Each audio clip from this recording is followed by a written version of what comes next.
Hello, human peoples. You're listening to the podcast network of Gamefully Unemployed. To support us and gain access to great exclusive podcasts like Fox Mulder is a Maniac, Tom and Jeff Watch Batman, Star Trek The Next Futurama, and our latest show, Spiel Boys, head over to patreon.com/gamefullyunemployed. We do game streaming, movie nights with our patrons every Friday night, and you can even commission your own podcast about anything you want. Literally anything, within reason, and we have to do it. You are quite frankly out of excuses not to go visit patreon.com/gamefullyunemployed. That's patreon.com/GAMEFULLY unemployed, which is spelled like it sounds.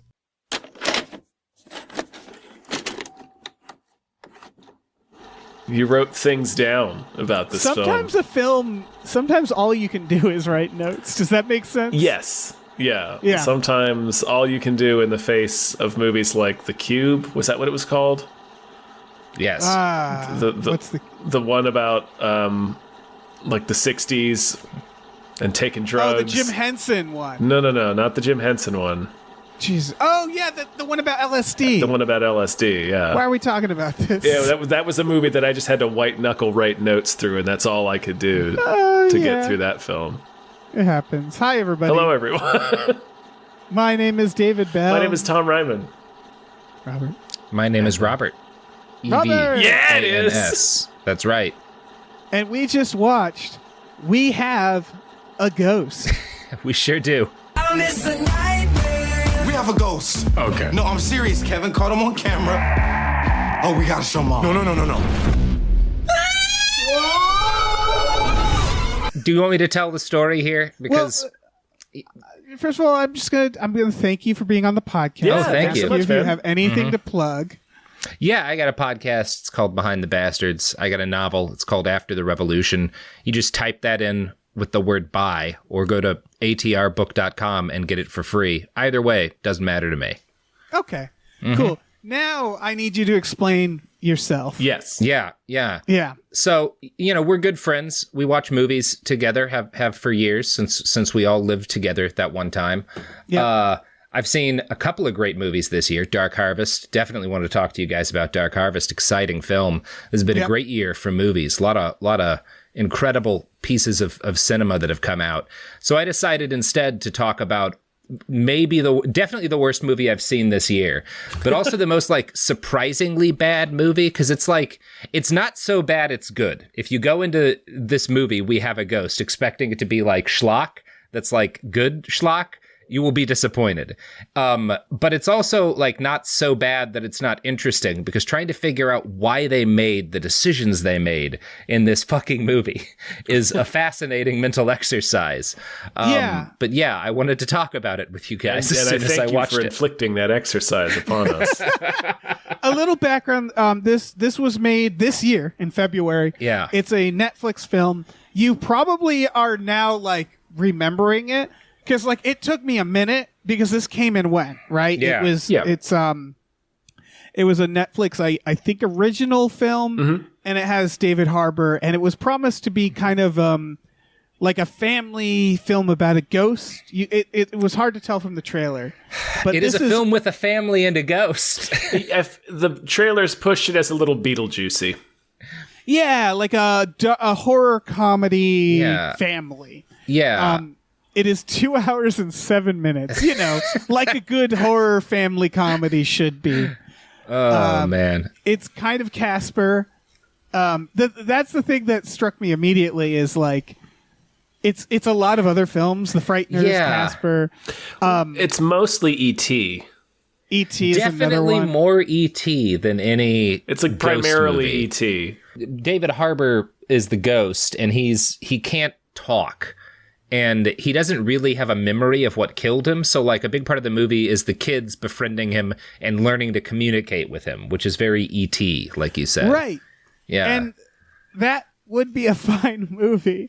But as you already stated, this movie kind of goes in directions or does things that really make you wonder. It kind of reminded me of a film like Heart Beeps. Do you know what Heart Beeps is, Robert? I've never heard of Heart Beeps. It's a film from, I want to say, the 80s. It was the Tom. 80s. It sure was. It's Andy Kaufman's only film. Oh, no. And he plays a robot in this futuristic dystopia or something, and he meets another robot and they go on the run, and it's like, that's all well and good, and then you watch the movie and you're like, I don't know what they were going for. It is a terrible, I don't understand how this happened. Yeah. And it goes in, or like Mac and Me, or anything like that, like Howard the Duck, even like one of those movies that's like kind of an artifact of their time, where you go back and watch it and you're like, what did they think they were making? And that's sort of the feeling I get with this. Because one thing we haven't mentioned is the CIA becomes heavily involved in this film. The CIA is a key part of this movie, played in part by Tig Notaro. And they're great. Primarily by Tig Notaro, Primarily by Tig Notaro. He just randomly decides to be good at the end? Playing a real Mulder. Well, it's E.T. Like, you guys are acting like the CIA is like beyond the pale, but that's literally what happens in E.T. And then the kind-hearted CIA agent has a change of heart at the end and lets E.T. go. Like, this movie is E.T. with a ghost. Yeah, I think what it is that aliens and the CIA make sense. You know what I mean? Where it's like Area 51. Alien or ghosts and the CIA, there's no like pop culture slightly staple. Less sense. There's no pop culture. This movie is historically accurate in that the CIA had a program to try and figure out if ghosts were real and could be weaponized. That is the thing the CIA did. They're not pulling that out of nowhere. Have to give them that. Well, there you go. There you go. That explains it. We gotta dust this one off. That's not even the part of this film. Like, I could accept that being a part of this movie if, for example, it mattered. Because I don't know if you guys noticed, the CIA don't matter in this movie. No, not really. It's two movies. It like, first of all, again, 2 hours, 7 minutes. Mm-hmm. I think if you cut the CIA, it would have been a 90-minute film. Mm-hmm. And because it's sort of like, it's a detour, right? The CIA is this weird detour. It starts with this new family moving in, and it's very cliche, where it's like, the teenage boy is miserable that they're moving. He has a bad relationship with his family. One thing I didn't expect, and I don't know if I'm the only one who thought this, did it seem like the other brother and the father were straight up abusive to this kid? Yes. Okay. Yes. That's like, he like throws something at his face. There's that, and it's not even, it's not played off as a joke, nor is it really played off as like a dark emotional beat. It's just like, it just happens. Like, he hurls something at his child and they move past it. The whole family kind of bullies this kid. They like look on his phone and they're like making fun of the things he likes. And then when he like lashes back, it's like they're really mad at him. And like you said, the brother throws an orange at his head. And that's Anthony Mackie. Anthony Mackie whips the orange at his head. You're right. And then the mother is like, what a waste of a good orange, or something like that. That's exactly what she says. Yeah. And it's like, okay, so I assumed the plot was going to be about this kid confronting his deeply abusive family with this ghost. And Anthony Mackie is like a grifter, and that was a fun idea. Yeah. But then like none of this goes into like there's a scene where he like apologizes at the end, but not really for the right things. And his brother's just like, I guess we're cool now with my big brother, who is like kind of a fucking like abusive to me. Yeah, the big brother just disappears from the movie after a certain point. He's gone for the middle of the movie. He's just gone. You'll notice there's also, and I'm curious what the actual development cycle for this was like, there's like a kind of aborted cop side story where like the ghost is fighting the cops briefly in the middle of the movie. Oh, yeah. That they just kind of blaze past. But like, that was the part where I was like, well, actually, that could be a pretty cool movie. Like, if you've got the cops going after this kid and his family, and like he uses this ghost to fight a crooked police, that's a movie I'd watch, is what I'm saying. Right. Mm-hmm. The movie also... To be fair, Robert, you watched this one. I did watch this one. So they already won. Yeah. Mm-hmm. The plot of this movie... yeah, because you're right. That could be a thing. Also, just the basic... I guess it's just Casper. It feels like they wrote this and then they realized they were just doing Casper or Beetlejuice, and they just like tried to find a way to spin it out to make it different. Dave, this was Christopher Landon. Which is... Who is that? A Happy Death Day. Oh, okay. Yeah, I'm not a huge fan of this person. So it's like, it makes even more sense that it's like he's sort of a fan of. I like Happy Death Day and Freaky, but he is sort of a fan of taking a familiar movie sort of template and then adding like a hat on top of it. So like this is E.T., but it's a ghost. Or like you're right. This fits that. Yeah. Oh fuck. Yeah. Yeah, Robert. If you haven't seen, Happy Death Day is basically Groundhog Day as a slasher, and then Freaky is basically Freaky Friday, but as a slasher. And this is the same person who did this, which is E.T., but it's a ghost. Yeah. So it is. Let's take a familiar family / comedy premise, make it horror. And I really felt some hubris in this, and that kind of makes sense. Which I feel like. Yeah, at this point, that's why I pointed that out, is because you've kind of ranted about his movies before. So I was like, I was watching the movie and you hadn't mentioned it to me at all. So I was like, I didn't know if you realized it was one of his movies. Yeah, man. But it really is hubris, because it's like doing something that's not particularly impressive and then being like, no second draft. Like, that's how this felt, right? Yeah. No second draft. We're not going to cut it. We're not going to talk out with anybody. Like, is any of this working? Is this fucking... I'm going to hit you guys with a bombshell. Okay. Oh, no. I thought this movie was whatever. I thought it was fine. Mm-hmm. Like, that's not terrible. I thought, I think this movie's biggest problem is that it's absolutely not funny at all. Like, no. I appreciate that it's a real big swing. This Christopher Landon takes big swings. And like I said, I usually like his movies. I have liked more of his movies than not. But this one, it's not funny. The chemistry is weird, particularly with the main kid. It escalates in a crazy way that's just not. It's charmlessly crazy, I guess, in a way. Yeah. Yeah, there's sorry. No, go. There's nothing that like I think one of the big problems is that when they decided, okay, he's going to be the ghost can't talk, and he doesn't remember his past, so he's kind of not a character for much of the movie. Like, David Harbour is a wonderfully charming actor. And he's doing his best. He's doing his best. He's doing good for the role, yeah. But when you can't, not just that he's not talking, but also it's not even like it's a silent film. Like his character's not fully visible a lot of the time, too. So you're really asking for a lot off of David Harbour's ability to make facial expressions. For sure. And Tom, to your point, like the fact that it's kind of charmless made me sort of just pick it apart, because you're right that like a movie with this wild of an idea isn't bad, but I also thought a lot of it was resting on this like fundamental misunderstanding of humans. Like, again, there was like this hubris of like almost like it felt like a disrespect for the audience. Like the basic premise is that they see a ghost, they film it, and then the ghost goes viral almost immediately. And to which I say, no, it wouldn't. No, it wouldn't. You know why I know that? Because there are millions of ghost videos on the internet that look convincing. What made this one more special? And they don't really answer little questions like that. There's a lot of like weird, like the characters don't really add up a lot of the time. I wanted to call out a scene in particular. It's one of the most important scenes of the movie. So it's like immediately the movie kind of like blows up in the hangar before takeoff. It's the scene where Kevin, the main kid, meets the ghost. Like when the ghost comes out to scare him and he's filming him on his phone and he starts laughing at him. But like and it's just like he keeps laughing at Ernest, the ghost, as Ernest is trying to be scarier.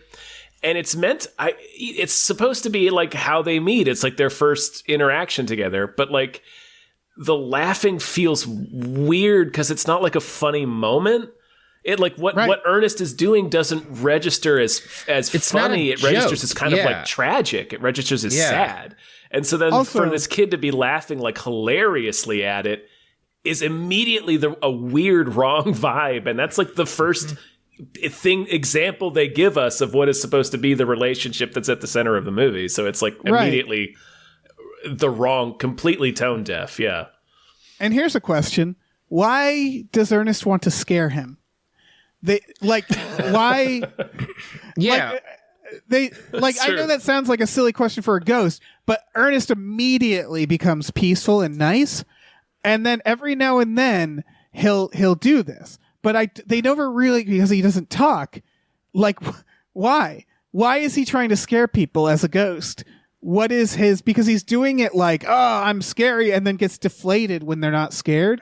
Does his power, like, it doesn't seem like he has any motivation to want to scare people. He's not like, get out of my house, right? He doesn't care. He doesn't even really remember that it's his house in any specific way. Like, I guess it, like, part of the problem is that by bringing the CIA in and having them have like having an advanced weapons system dedicated to fighting ghosts. And by the way, they've got these like anti-ghost guns, and then at one point randomly Tig Notaro uses them on a person and then shouts out they work on people too. Yeah, like it's like cool. Just those laziest.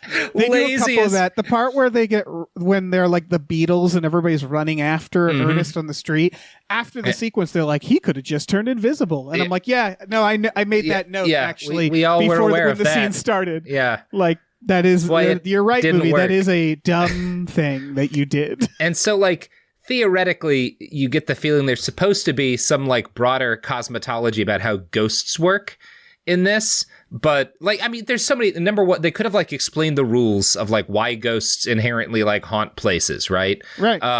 They could have even tried to do like an Alzheimer's thing where it's like, well, they're, you know, they can't really remember things, and so they're scared, and that makes them aggressive. Or they could have like done they could have been like, the person who murdered him is a witch or a wizard, and they cast a spell to make him like to hide the secret, right? There's a million ways you could do it, where all you have to add in is a line of dialogue, but they just don't explain it at all. So there's no reason for him to be behaving this way. No, it's like he does it because he's seen movies. Yeah. Right, yeah. And he's like, that's what they do. It's a lot like a kid telling a story. And there's a lot of weird inconsistencies, because later they have this fake psychic show up, and I don't know why this scene. I think they just thought it was fucking hilarious. They got Jennifer Coolidge. They sure did, yeah. I do want to see Jennifer Coolidge play like a fake medium con artist. Grifter medium. Absolutely. Hell yeah, that's great. But it's so weird because she shows up, and then they're like, and then Ernest isn't showing up, and immediately they're like, Ernest, come out, and he doesn't. It's like 5 seconds. She's like, all right, we're not doing this. Your hologram machine isn't working. We're going. And right away I was like, fake psychics don't do that, because fake psychics, they work with whatever they have, right? That's the whole point of a fake psychic, right? Is they pretend there's a ghost even though there isn't. So she's like immediately like, we're not doing this because you can't show your ghost. Right, it's like you're fake in the wrong direction here. Right. Yeah. And it's like, why that? And then Ernest shows up and starts scaring everybody, and the psychic is unimpressed. And I don't know why either, because it's like the movie saying our own effects suck. Look how this, and then everybody is mad. The dad is mad that Ernest did that, but isn't that what he wanted him to do? Because like the whole point was, we're going to show that we have a ghost. And then the ghost shows up and scares everybody, and the dad is like, how dare you do that? And it's like, that's literally what the point of them filming the ghost was, right? For the ghost. And why is the ghost scaring people like an act of rebellion from the kid? Because it does the thing they wanted the ghost to do. And so like scenes like that where you start like trying to imagine what the characters want, and none of it makes sense. It's just gibberish. Yeah. You know, the other movie this reminds me of, and it's not a movie I've seen. It's just like from the... Did you guys see that Charlie Day movie? Where he's a silent... Okay, so I was listening to like a podcast, or I was on Reddit somehow, and I came across like people talking about the Always Sunny People's podcast, and this like argument broke out about whether or not they've lost touch because they've all been rich and incredibly famous for like 20 years now.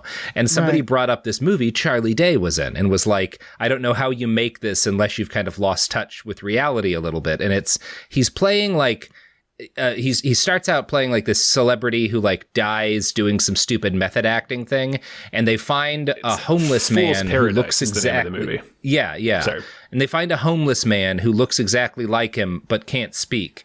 And it's like a silent like a silent film actor, right? And so the whole movie is like modern day Hollywood people trying to take advantage of Charlie Day, who can't talk but who explodes as a celebrity through like convenient plot reasons. And I've watched clips and stuff from it, and every scene is like, well, but a big part of why Charlie Day is an entertaining comedian is like the way he talks and speaks, and you've taken out a large chunk of his repertoire, and there's not a good reason for it. So I can see why this movie fell flat, and I feel like the same thing with this David Harbour thing, where it's like, well, I just don't see a reason why you were if you wanted to do this, if you want to have this conceit because you think it's impressive or whatever, you have to like do something with it that justifies doing it, I guess. Like, yes. I never saw why they were doing it. I think it was a loophole, right? It was a writing cheat. It's because he couldn't come up with a compelling reason why the ghost wouldn't be able to clearly tell them anything. Yeah. Right. Yeah, it just makes it a mystery. Yeah. But on the other hand, that is a fairly common trope of ghost stories in movies, is they can't tell you anything directly. But it's still like, I agree that David Harbour, one of the reasons I love him is when he opens his mouth. That's like one of his biggest assets is his delivery, his sarcasm. Like that isn't to say he can't do silent role, but they are taking away like one of the main reasons I would watch David Harbour in a film. But then there's also, going back to the out of touchness, I felt that really when it was writing the teenagers, especially the neighbor girl, because my fucking God. Yeah. Those lines, they just like reeked of a guy old guy trying to write like a cool teen. Yeah, there's a lot of that. Where it's like she's quirky and she's talking about like Ted Cruz and shit, and I'm like, I don't think teens actually care about old politicians as much as we want them to. Yeah, the Ted Cruz reference was a little weird, where it's like, yeah. And then I thought it came out with also their view of the internet. The idea that he goes instantly viral, and they do this montage of people like trying to be like debating ghost rights and stuff. Mm-hmm. Oh my God, that was in there. I had forgotten about that. Oh, right, that and it's was one of bad. those like cynical, out of touch views of the internet and what the internet cares about, you know? And again, I can't stress this enough. It was written in a world where apparently like ghost videos don't exist. Yeah. Because everybody just like jumps on it. Like this movie deviates several times. So there's a movie that's like Casper, right? Which is like, I find a ghost in my house and I'm trying to communicate it and find out what happened to it. That's a movie. Then the idea that the ghost gets like famous is a not a bad idea, but you have to spend more time establishing that idea. Yeah. You can't just have a video of on the internet, go viral. That's just not enough. But that's its own thing. And then the CIA thing is another thing. And then the fact that this ends like a thriller where a villain randomly confesses. Like the hand that rocks the cradle. Yeah. Well, we learn. So, also, it's a road trip movie. It's a road trip movie, which also includes one of the most insane parts. Before we move too far away from that point, the point about being out of touch, I did want to hit ghost rights a little bit harder, because like that being a fundamental misunderstanding of the internet and the out of touchness of it. There are plenty of things that the internet loses its shit over that are silly or frivolous that would have been a perfect analog to insert like ghost into, but civil rights is not one of them. Like that's not a frivolous thing. So the fact that he identified that as a thing to be like, oh, wouldn't it be funny that there would be people arguing for ghost rights and against ghost rights? Isn't that silly? It's like, no, it's not. You picked the thing that's not silly.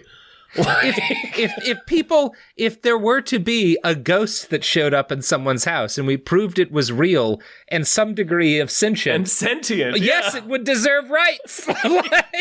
It's very.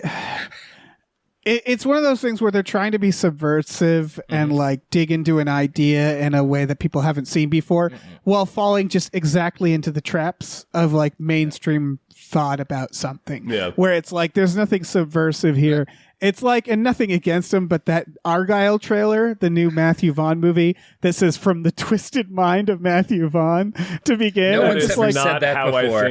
No one has ever said or thought that. Right. And it's like, I guess twisted by like from the point of view of a PR campaign person, like, but most people, that's not that edgy. You're twisted in that you're the one kid on the Little League team with an earring, I guess. Yeah. Like that's how hard edged you are, Matthew. Yeah, I'm not fully willing to let Mind of Matthew Vaughn go by without like a statement of it. But and then this is subversive, I feel like, in that corporate way, where it's like they're not really exploring anything in a big interesting way. No, it's like an the Arby's idea of ghost ad. rights. That's an interesting idea because, like we always talked about with Ghostbusters, that was like a joke or not like a joke, but it was like a crack talk thing that we would talk about. Like they're just imprisoning these ghosts for they haven't done anything really for the crime of existing. We're locking these. And if you want to like human souls up in prison anyway. If you want to like do a commentary on the internet, number one, the ghost would probably have to talk, but have it be a ghost from like further back. And it's, it's trying to do a just thing. It's trying to expose some sort of evil that it got killed in that echoes on in the modern day. But also like it's from the 1800s and it has some beliefs and opinions that don't like, and you could have the ghost get canceled and then be like, well, fuck, man, I come from 1840. This was just how people talked. Racist ghost. Yeah. I mean, that can, I think, isn't that movie Heart Condition, I want to say? Isn't that Racist Ghost? Yeah. Oh, with Bob Hoskins? No, he's the guy that's being haunted by Denzel. Oh, I thought he was also... so I thought maybe he was racist. Doesn't matter. He might be, but really doesn't matter. Racist ghost implies the ghost is racist. Yeah, exactly. No, you're right. You're right. Yeah. Yeah. God damn it. I want to...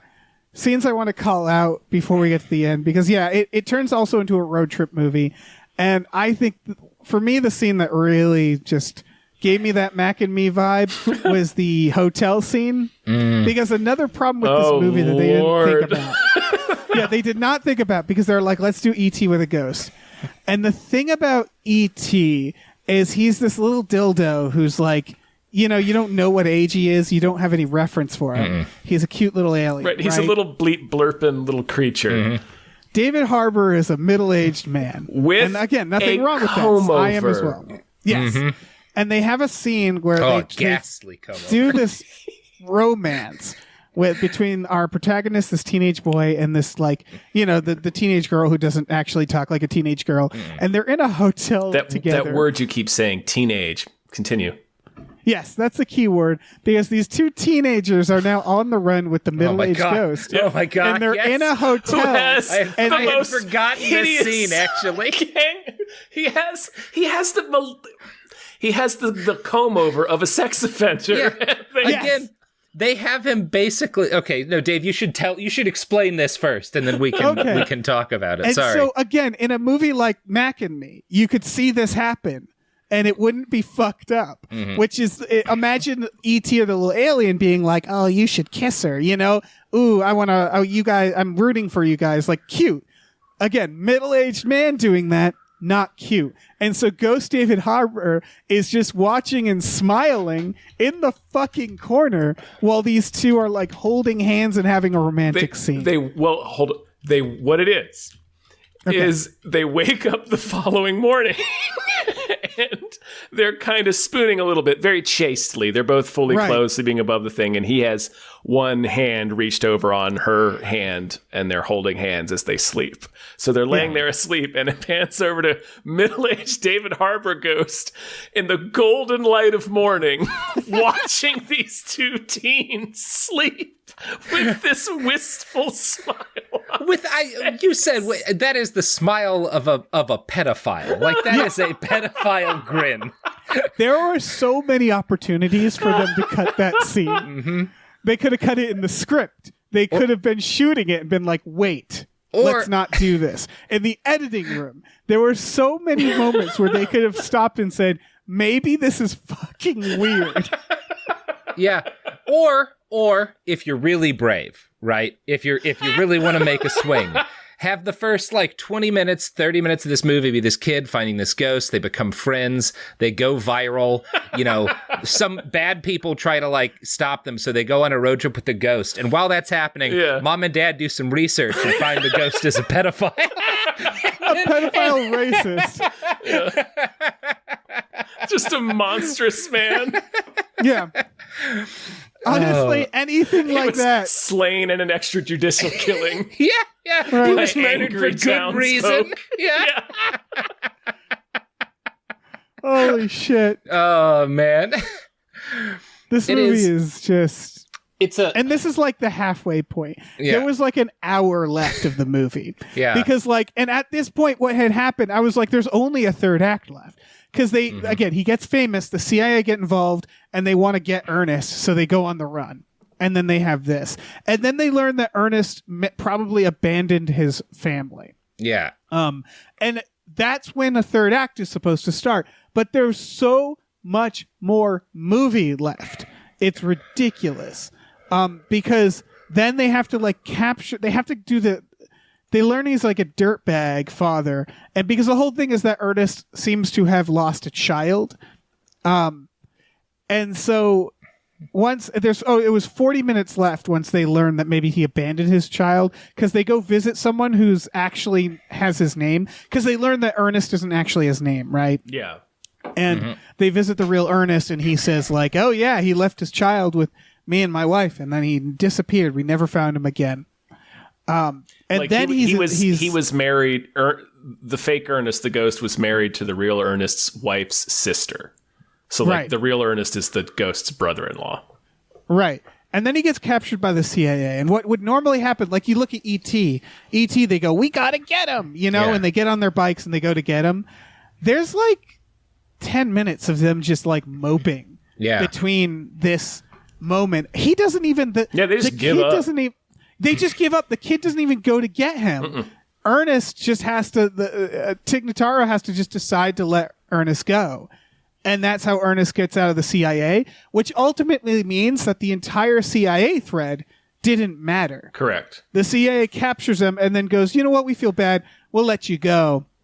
And then they never come back in any meaningful way. And it's like, wait, why was that in there? It could have just been a road trip of them trying to discover Ernest while people are after them, Yeah.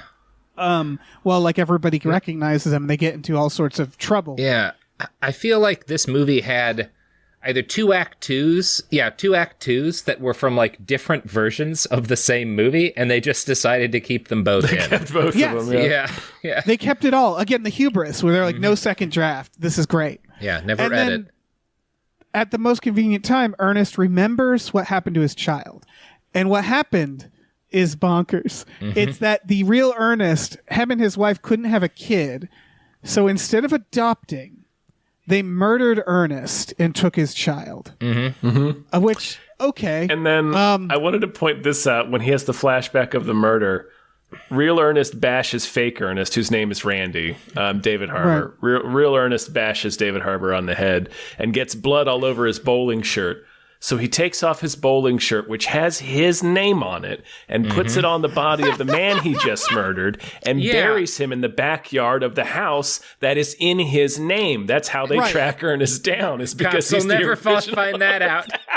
Yeah. No one is doing anything that makes sense. No. You are the dumbest criminal. Yeah. Right. And at this point, like, it's so many hats on hats. And we have this thing where it's like, okay, Ernest knows who killed him, but he can't talk. So I was thinking like, oh, okay, he's going to have to try to like find a way. But no, the killer just shows up at the house drunk, confesses everything, and tries to kill the family. Yeah. I don't know why they did that. There's also the part where like two different boys in their late teens, tall, strapping young men, attempt to grapple with this elderly man and lose. And it's like, no, I'm sorry. Either of those boys is putting his face through a wall. Yeah. Right. This guy, he's like 70. Maybe even older. He beats up like 3 generations of this family. I do love, and that was the part that was fun. It's like a slasher movie, but like Jason is played by a fragile old man. Right. Yeah, but it's like the old ending. Bastard. It's like the ending of like an Ashley Judd movie where the killer is just like, "You found me," and like they have this hostage scene, And that's when it occurred to me there's still 20 minutes left of the fucking movie. Sure is. At that point. I was like, what is going on? It's so weird and it's so dumb. And then they shove the guy to his death. Mm-hmm. And then they go to meet Ernest's daughter at a lake. Now, and also, she is immediately on board for the fact that her real dad is a ghost and she's going to hang with him. But also, her actual dad just died. Like, the man who raised her just died attempting to murder several children. Yep. I don't know that I'd want to meet my ghost dad in that state. I'd be real fucked up about it. Yeah. Oh, they could have called this movie Ghost Dad. Yeah, Ghost they Dad. could have called this movie Ghost Dad. Take We're it ready back. for another. Take it back. Yeah. Yeah. You gotta take back Ghost Dad. It has it's Lord of the Rings. It's got 5 endings because at the lake then he dissolves and I wrote, oh my God, you are dissolving so slow. Just It does take forever to dissolve. He takes 2 minutes to Go to fucking heaven, dissolve. you piece of shit. Yeah, so this Get movie outta could here, you end. son of a This bitch. isn't Ghost, motherfucker. You didn't earn any of this. Yeah. And then it has one more scene where they're moving out of the house. I'm not actually sure why they're moving out of the house. Wouldn't it make more thematic sense for them to accept the house and be like, we love this house? I think the idea is they got a shitload of money, right? That's what the main character suggests. Yeah. Yeah. So is the idea, because that's weird, because the whole thing with Anthony Mackie, none of the characters really matter in this. None of them have fulfilling arcs. But his arc is that he's kind of a grifter at the beginning, and then he gets a lot of money. Mm-hmm. And that's it. That's what happens to his character. He doesn't learn anything. No one learns anything or has an arc. I'm trying to think if that's actually true. It's also kind of contradicts itself because they get the house for a steal in the beginning because it's haunted. Oh, I guess they prove ghosts are real and everybody loves Ernest, so I guess that's how they were able to flip the house for a much higher value. So I guess that makes sense. Wouldn't it make more sense for him, the ending to be something where it's Anthony Mackie gives up a lot of money to save the ghost or something? You know what I mean? If they were here's if the CIA was just take all this money and we'll take the ghost, and then he rejects the money, that's an arc, right? That's what would happen in a good movie, or a better movie, or something. I'd like to think the movie, to me, it really strikes me as they had these ideas they wanted to do, and they were all kind of loosely around the idea of a ghost. I feel when I'm writing something or when I'm brainstorming ideas, I write down a lot of ideas, right? We all do this if you're a writer, and you write down, you have a notebook and you have all these ideas, and then every now and then you can circle a couple and go, oh, those could go in the same story or the same thing. I feel like they did that, but with 13 ideas, and then they crammed them all together and connected them very loosely. Yeah. And that's why none of the characters really do anything that makes any sense. Yeah. That's my guess. Yeah. And I think... Oh, sorry. Oh, go on. No. Oh, I just want to... We've been having a lot of fun. I want to assure people listening, this isn't a fun movie to watch. No, it's pretty boring. Yeah. Yeah. Well, it's not... I wouldn't say it's boring, but it's flat. Yeah. It's very charmless. Yeah, there's joy in this movie, really. There's no joy. It's almost expertly paced in such a way that the baffling shit happens at just enough of a clip that every time I'm starting to be I'm going to turn this fucking movie off, something happens that's insane, and then I'm wait, what the fuck? Yeah. And then it goes right back to being boring. Yeah. So yeah, it's sort of there's the one pedophile scene, and that's on par with Howard the Duck shit, right? That's Howard the Duck shit. Right. That's where you're Howard the Duck is that scene for an entire movie. Yeah, exactly. I'm deeply uncomfortable watching this scene. The rest of the stuff is more just quietly out of its mind in the narrative choices they've decided to make, where it's just why did they think this is what we wanted? And it's, from that perspective, it's a fascinating film. Yeah. And it's kind of the last thing I wanted to discuss is how this is sort of a perfect example of what's been a trend for the last almost a decade since David Harbour kind of blew up with Stranger Things, which is like Hollywood does not know what to do with this man. He is like, I love him whenever, like, I enjoyed that movie Silent Night, Violent Night, or whatever it was. Not a great movie, but I enjoyed him in it quite a lot. He almost made it work. I think I can see why they picked him for Hellboy, but that movie was flat as hell. And he's so good. I don't know why he hasn't found something like more in his kind of wheelhouse yet. It's confusing to me. I have a theory. Huh. You guys want to hear my theory? Mm-hmm. Yeah, Dave. This comes from something our pal Adam Ganzer always said, which is, and I don't think he doesn't have a copyright on this. He's just the first person who I heard say this, which is like, no one's allowed to be balding in Hollywood anymore. Yeah. And what I mean by that is like, it's sort of the death of the character actor, right? The idea that like, everybody's kind of a lot more beautiful in films. And the thing about David Harbour is in Stranger Things, they kind of invoked this older version of a leading man, Tom Atkins type, right? Like a schmo, like a Brody from Jaws. Yes, I was going to bring up Brody because he has very much Scheider vibes. Right. And the thing is that we loved it because it sparked that nostalgia and we should have more leading men like this. Yeah. But I don't think Hollywood realized that's why people liked him. No. And that's the thing is he's a very good actor. And I should say he's not like, if you saw the new Stranger Things season, he's not a schmo anymore. He's fucking built because he has to be because he's trying to get roles. But the thing is that it's just like, I think this is why they're having trouble because he has leading man energy. Yeah. He just is not like, he's not Chris Evans. No. So there's like, when you think about what movies he can be in, there's not that many that they can like. That they're currently making, but he'd be like a Bruce Willis. What Bruce Willis was in the 80s and 90s. Which it was why it made sense they tried to do the Santa Die Hard movie with him. It was like, I can see that kind of. Santa Die Hard's doesn't have a lot of legs as a premise, it turns out, but like, I get the thinking. Yeah. They're going to keep doing it, though. They're going to keep trying shit, yeah. But yeah, I think it's that. It's that in another era, he would have been like, Bruce Willis, like you're saying. He would have been like, rugged cop, alcoholic cop. Who's trying to solve mysteries. That's what he literally was in Stranger Things. Exactly. Free idea to all the Hollywood producers out here. Redo Jaws, but instead of a shark, have it be a Bigfoot movie. Throw David Harbour in there as the drunk sheriff. You're good to go. You can any screenwriter can bang that fucker out in like a week. I'll write that right now for free.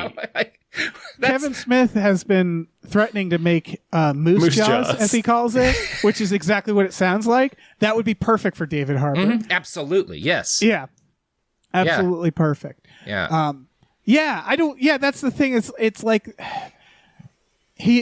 It's not like he's not getting work, but it is like he's in Marvel. No, he's doing fine. I'm not like worried about the man losing his home. But but when I first saw him in Stranger Things, I did get that feeling of like, this man's my future. I want him to be the future. Yeah. I want him to be in everything. And it was naive to think that would be the case. Yeah. Because he, like, part of it's also, I'm just like, I'm also just an old dude. I like this old dude. Yeah. I like other old dudes. That aligns with my interest as an old dude. Right. And this movie works. Like, you can see casting him for this. It's just that this movie, had some problems. Yeah. A lot of problems. One or two. Any other thoughts on it? I think that's all I got. Nope. That's all I have to say about this. We had a ghost. Truly, it can be said. And we'll never have a ghost again. We'll never have it again. It will not be invited back. No, not for me. Robert, thank you so much for doing this to us. Always a pleasure to be on the show and make you guys watch a movie that is not nearly as good as the last movie I brought you guys, Night Riders. But Night Riders. They can't all be Night Riders. No. I have gone back to Knight Riders, unlike We Have a Ghost. Yeah. Yeah, I will watch Knight Riders again. I will never think about We Have a Ghost except for in my dreams. When I see him leering with Knight Riders. Yeah. And you'll have the same funeral. They'll have like the night funeral. Yeah, I'll There you go. motorcycle into a fucking truck. Just disintegrate. After assaulting a cop, I believe. God, yeah. What a He sure, good movie. after beating a cop half to death and throwing his gun in Nevada fry oil. Oh, God damn it, Knight Riders rules. see, that's an unhinged movie in the right way. Yeah. Holy cow. fuck. And speaking of which, you want to reboot Knight Riders? David Harbour absolutely has Ed Harris he's your vibes. man. You can make that work. He's got maximum Ed Harris vibes. Yeah, I was about to say, you could plug him into most Ed Harris roles, I think. Yeah, let's redo fucking The Abyss. Yeah, fuck Let's nearly kill David Harbour, too. Get James Cameron on the phone. Yeah. Are you up for the Big Jim's challenge time of to murder nearly another drowning balding? David Harbour? Yeah. Big Jim, this leading man needs a near-death experience. Can you make it happen? Jim would just be like, wait, what's his last name? He belongs in the sea with me. He added to his wall that's just a bunch of actors with targets drawn on them. Harbour. He better... Someone stop him. He's going to kill again. James Cameron. He will, yeah. Yeah. Robert, thank you so much. Do you have anything more or to plug again? Do you have anything to plug that you plugged already or anything new to plug or something to just tell the world? Like send David Harbour a letter. manifesto? Tell him you still believe in him. He'll find his way. That's such a good idea. That's what he needs right now. Mm-hmm. He tweets. He right? tweets, probably. Yeah. Most people Everybody do. tweet to him and say, you are appreciated, David Harbour. I'm sure he really liked that. He really enjoyed that. Yeah. Yeah. I'm going to bring up our Patreon, Tom. Patreon.com/gamefullyunemployed. GAMEFULOY. Unemployed. For $5 a month, you get access to a bunch of exclusive podcasts like Tom and Jeff Watch Batman, Fox Mulder is a Maniac, Star Trek The Next Futurama, Spiel Boys. We watch movies every Friday night with our patrons. We will not be watching this movie on that Friday night, but we'll be watching better movies. Good movies. We might watch this movie. I don't know. We might watch movies of this level of quality. Yeah. At the very no least. guarantees. We also have a store ahead of GameFullyUnemployed.com where you can find a link to our Teespring store where we have all kinds of cool original artwork and designs you can get on t-shirts, mugs, stickers, posters, all sorts of things. So slap your ghostly little peepers onto that. Hell yeah. Hell yeah. They're weird. All right, Pedophile America. peepers. Slap your peepers on it like we're teens in a hotel room. Teens in a sleeping. bed. Yeah. Coin-operated bed. Holy shit.